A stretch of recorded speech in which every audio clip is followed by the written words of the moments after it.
আসসালামু আলাইকুম বন্ধুরা, দেখতে পাচ্ছেন এখানে কিন্তু কলকাতা থেকে একটা সংস্থা থেকে এসেছে। আমি তাদের মুখ থেকে শুনবো তারা কি করতে এসেছেন এবং কোন সংস্থা থেকে এসেছেন।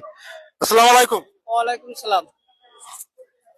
আমি এসছি এশিয়ান হিউম্যান রাইটস এর আন্তর্জাতিক জাতীয় এবং রাজ্য মহাসচিব শেখ মুজিবুর রহমান।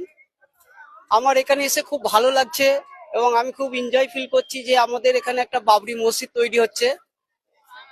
এটা আমি এর আগে আমার অফিস থেকে আমি মুখ খুলেছি যে হুমায়ুন কবির সাহেব উনি যে কাজটা করছেন ভারতের সংবিধানকে সাথে নিয়ে হাইকোর্ট থেকে পারমিশন নিয়ে উনি কাজ করছেন।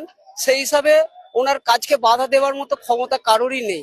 আমি হিউম্যান রাইটস এর আন্তর্জাতিক জাতীয় রাজ্য মহাসচিব হিসাবে বলছি, উনি যে কাজ করছেন উনি কাজ করে যাবেন।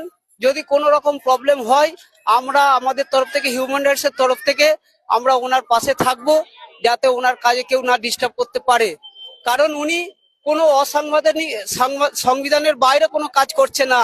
সেই জন্য সংবিধানের নিয়মকে নিয়ে উনি যে সুন্দরভাবে হাইকোর্ট থেকে পারমিশন নিয়ে যেভাবে ভালো কাজ করে চলেছে, এরকম উনি যে প্রত্যেকটা বিষয়ে হিউম্যান মানে আমাদের আইনের উপরে আস্থা রেখে প্রথম থেকে আইনকে সাথে নিয়ে যে কাজ করছে, এর জন্য আমরা হিউম্যান রাইটস এর তরফ থেকে ওনাকে আন্তরিক শুভেচ্ছা জানাচ্ছি, যাতে উনি ভবিষ্যতে আরো সুন্দর সুন্দর যে সমস্ত প্রজেক্ট গুলো করেছে সেগুলো করতে পারেন। তার জন্য আমি কলকাতা থেকে এবং আমাদের 7 জনের একজন হিউম্যান রাইটস এর টিম নিয়ে আমি এখানে পরিদর্শন করতে এসেছি, যাতে আমরা সুন্দরভাবে এই পরিদর্শনটা করে এবং ওনার কাজে যাতে আমরা যতটা পারবো হেল্প করতে পারি তার জন্যই এসেছি। এবং যাতে ভবিষ্যতে উনি বিপদগ্রস্ত না হয় তার জন্য হিউম্যান রাইটস এর তরফ থেকে আমরা সবসময় ওনার পাশে থাকবো।